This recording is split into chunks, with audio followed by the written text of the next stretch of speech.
KGN સોસાયટીના રહીશો સાથે દસ્તાવેજને લઈને થયેલ છેતરપિંડીમાં સાવરકુંડલા નગરપાલિકાના વેરા અધિકારી તરીકે ફરજ અધિકારી મનોજ વિનોદરાય ત્રિવેદીનું પણ નામ સામેલ હોય તેવું છેતરપિંડીના ભોગ બનેલ રહેવાસીઓ દ્વારા જણાવવામાં આવેલ છે। મનોજ વિનોદરાય ત્રિવેદી પર એન્ટી કરપ્શન બ્યુરો દ્વારા ગુનો દાખલ થયેલ છે। નગરપાલિકામાં ફરજ દરમિયાન આવક કરતા ₹51 લાખની વધુ સંપત્તિ હોવાનું પ્રાથમિક તપાસમાં માલુમ પડેલ હતું અને બેંક ખાતામાં પણ લાખો રૂપિયાની લેવડ દેવડ બહાર આવેલ હતી। Report by Sarfaraz Khokhar, Vijpadi, Amreli. મારું નામ વાઘેલા મુજમિલ છે।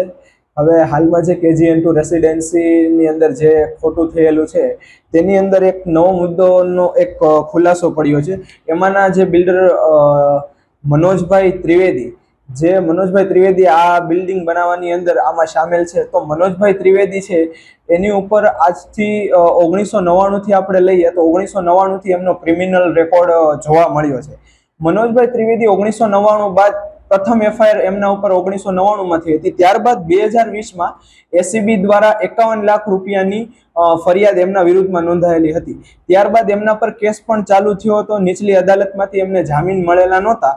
ત્યારબાદ તે હાઈકોર્ટમાં ગયા હતા। હાઈકોર્ટમાં એમને વિડીયો પ્રૂફના આધારે તેને જામીન મળેલા હતા અને એ શરતોને આધીન એમને જામીન મળ્યા હતા અને તેના એવા તમામ ડોક્યુમેન્ટ છે એ અમને પુરાવા મળી ચૂક્યા છે અને એ અમે અમારા કેસની અંદર એને ઇન્વોલ્વ કરાવશું। બીજી વસ્તુ એ કે હવે આ મુદ્દાની અંદર જાહિદભાઈ સમા એવું કહે છે કે ભાઈ હું આમાં વ્યક્તિગત ક્યાંય સામેલ નથી। તો જાહિદભાઈ સમા સામેલ નથી, કોઈ વાંધો નહીં, પણ આ જે નોટરી અમને સંમતિ કરાર આપેલ છે તો સંમતિ કરારની અંદર જાહિદભાઈનો ફોટો પણ છે। આ જાહિદભાઈ સમા એમનો ફોટો પણ છે અને ત્યારબાદ જાહિદભાઈ સમાની અહીંયા સિગ્નેચર પણ આપેલી છે, બરોબર। અગર જાહિદભાઈ વ્યક્તિગત ક્યાંય આમાં ઇન્વોલ્વ નથી તો એમની સાઇન પણ છે અને એમનો આમાં ફોટો પણ છે, બરોબર છે। અને બીજી વાત કે આ અમારી સોસાયટીનું કૌભાંડ 4,32,00,000નું પૂરું કૌભાંડ કરેલું છે। તો હવે અમે આ દરેક વસ્તુને પોલીસ દ્વારા અમે FIR માં આ બધી વસ્તુને નોંધાવશું અને ત્યારબાદ અમે આગળની કાર્યવાહી આમાં પોલીસ દ્વારા કરાવશું। બીજો એક ખુલાસો એવો છે કે આમાં જેટલા ભાગીદારો છે એ બધા ભાગીદારોએ સાવરકુંડલાની અંદર ઘણી બધી અન્ય બીજી સોસાયટીઓ અને પ્રોપર્ટીઓ આ લોકોએ ભાગીદારીમાં બનાવેલી છે।